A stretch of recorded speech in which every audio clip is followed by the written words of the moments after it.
Hello, j'espère que vous allez bien. Nouvelle random review sur Chaos. Les trois premiers tomes, les trois tomes qui forment une trilogie d'Osamu Tezuka, publiés aux éditions Cornelius. Donc déjà, les éditions Cornelius, c'est vraiment une très très belle édition, comme vous pouvez voir. C'est vraiment des couvertures très très belles. Voilà, la SF made in Tezuka. C'est franchement, les couvertures sont très très belles. Le style, c'est du Tezuka, hein. Il n'y a pas de surprise, hein. C'est dynamique, c'est bien dessiné, c'est très fluide à la lecture. Voilà, c'est paru en première publication au Japon en 1978. C'était publié plus tard en France, dans les années 2008, 30 ans après. Alors, Chaos, qu'est-ce que ça raconte? Alors là, ça va être un petit peu compliqué. Donc, Chaos, c'est tout simplement l'histoire d'un personnage, ils appellent ça le Robinson du futur. Donc, c'est deux personnages, voilà, qui sont amis au départ. Donc, on peut les voir. Joe Daigo, qui est le blond, et son camarade qui s'appelle Koji Tsunami. Et en fait, ils vont passer tous les deux l'examen pour entrer dans l'Académie Galactique, pour après avoir des responsabilités. Parce qu'on est dans une espèce de terre futuriste où les voyages spatiaux existent. Et sauf que Joe Daigo, il a été enlevé et il reçoit une proposition, on ne sait pas trop qui, en disant voilà, vous allez rater l'examen, si vous voulez le passer et le réussir, il faut que faut tuer votre ami, Koji. Alors, Joe Daigo, il n'est pas d'accord, et puis sur une suite de quiproquos vis-à-vis de sa copine, vis-à-vis de l'examen où il est très stressé parce qu'il se fait des films et finalement il le rate, et Koji, son camarade, le réussit, il décide de passer à l'acte et de tuer Koji. Celui-ci est alors récupéré pour être cloné et sauvé. Voilà.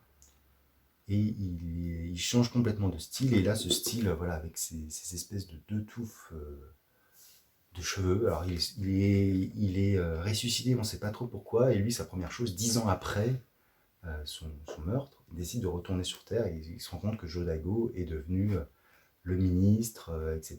Il se fait arrêter et envoyé sur une prison. C'est une planète prison où là aussi, une espèce de désert, un truc galactique, où il rencontre un camarade et puis bon, ils essayent de survivre à ces conditions très dures. Voilà, c'est vraiment le bagne dans toute sa splendeur. Voilà. Et puis il y a des choses qui se passent, et ainsi de suite. En fait, c'est vraiment une suite d'actions au fur et à mesure de ce personnage qui va avancer toujours avec sa confrontation à quelques moments clés de l'histoire avec Joe Daigo qui va recroiser, ils vont se rebattre, etc. Et donc c'est un peu le Robinson, c'est effectivement Chaos qui donc est changé de nom parce que Koji c'est trop long, donc il est surnommé Chaos, va vivre plein d'aventures diverses et variées autour de ces trois tomes qui finalement forment un tout, et sur les derniers tomes on a l'explication du pourquoi, du comment. Voilà. Et en fait, je pense que c'était comme ça qu'écrivait Tezuka à l'époque, mais il part d'une idée, et puis sans savoir finalement, sans avoir le cadre complètement fait, puis il avance. Au fur et à mesure, il écrit son histoire. C'est un petit peu ce qu'on avait, ce qu'il y avait eu comme... et puis aussi, il écrit au fur et à mesure son histoire, et puis aussi en fonction des réactions de chacun, de ses propres envies, etc. Il était très prolifique, mais aussi très dans l'air du temps. Toujours essayer d'actualiser. D'ailleurs, 78, qu'est-ce qui était sorti très peu de temps auparavant? Si ça vous rappelle pas quelque chose? Voilà, ça se passe dans l'espace aussi. Donc voilà, donc il y a des très belles planches, il y a des choses qui sont très très bien, ils croisent d'autres civilisations. D'ailleurs, des fois c'est un peu compliqué, il y a des personnages qui parlent à l'envers, les dialogues sont un peu compliqués. Pas forcément toujours très agréable de comprendre les extraterrestres, avant qu'il y ait le traducteur universel qui permet de les comprendre. Là, c'est là où on voit que la narration a changé, parce que maintenant, je pense qu'on aurait mis un petit signe pour dire qu'il parlait dans une autre langue, et mis le dialogue en clair pour qu'on puisse le lire sans chercher, sans retourner, sans... Voilà, parce que des fois, ça devient juste impossible. Mais donc c'est un manga d'action, de science-fiction, il y a pas mal de choses. Alors après, la personnalité de chacun, on peut retrouver un petit peu, malheureusement, les travers de Tezuka, et il est très de mon côté, Tezuka. Son héros est au début assez insupportable, il faut dire ce qui est. Le rôle des femmes très bizarre et vraiment pas terrible. Bon, ça se développe au fur et à mesure, mais c'est vrai qu'au début, c'est quand même assez. Voilà, quand même quelques portraits de femmes terriennes, soit vénales, soit traîtresses. Bon. Mais voilà, mais ça reste quelque chose d'assez intéressant.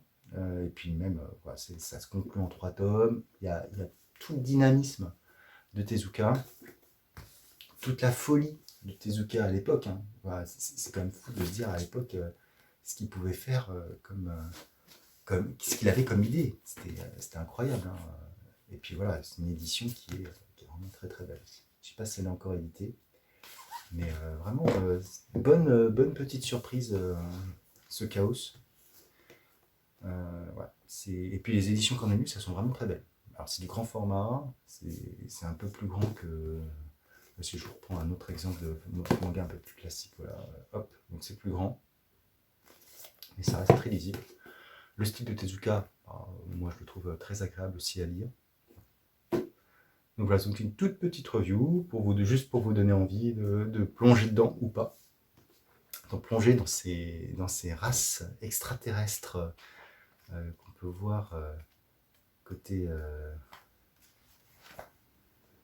de l'univers, voilà, ces aliens, ces questions, sa trahison. Alors ils disent que ça reprend un peu Abel et Cain, ou peut-être, à voir. Mais en tout cas, ça reste quelque chose de très positif. Voilà. Bah, comme d'habitude, si ça vous a plu, n'hésitez pas à liker, à commenter pour me dire si vous avez lu ou si ça vous intéresse, et à vous abonner sur ma chaîne. Sur ce, je vous dis ciao!